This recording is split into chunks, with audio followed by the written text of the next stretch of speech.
This man will fall further than anyone has fallen before. Later this year, Felix Baumgartner will jump 23 miles. He'll fall so fast, he may even break the sound barrier. He'll be taken up to the edge of space by balloon inside a capsule. When he jumps, all that will protect him is a pressurized suit. This pressure chamber shows just what happens at high altitude. Air expands.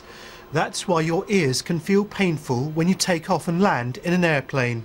Gas in your lungs will expand as well, so you need to be breathing out at the point of rapid decompression. RAF fighter pilots have to go much higher and are trained to cope.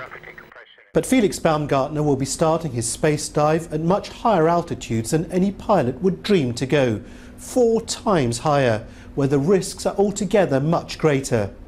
Let's just see what happens at these extremely high altitudes. At these heights, water turns to vapour, so if Felix's pressure suit failed, his blood would quite literally begin to boil. Yeah, you're doing great. You're keeping it right there. So the suit and the capsule need to be checked and checked again.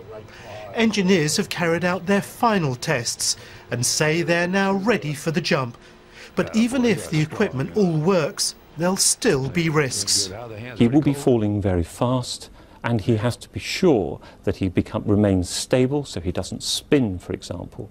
As he falls through the atmosphere, although the temperature is very low at that altitude, as he falls through the atmosphere, the friction against the air itself may well have a heating effect on the suit. So all of those have to be considered in the design and operation of the life support system, which he has to wear. 50 years ago, Captain Joe Kittinger of the US Air Force set the current record of 20 miles for the highest ever parachute jump.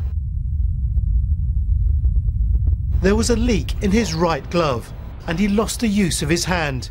But somehow he managed to deploy his chute and landed safely.